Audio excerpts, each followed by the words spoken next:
বিসমিল্লাহির রহমানির রহিম। সম্মানিত মাই ডিয়ার ভিউয়ার্স, আসসালামু আলাইকুম। আপনারা দেখছেন তারাবাইন মাছের পোনা।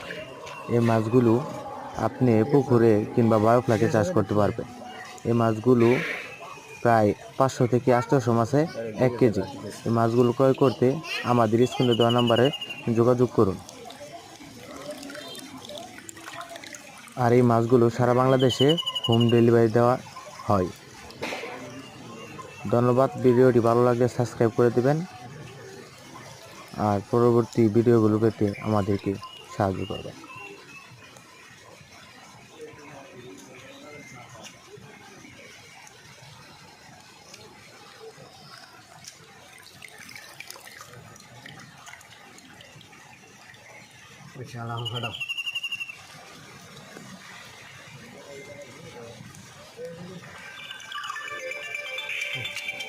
না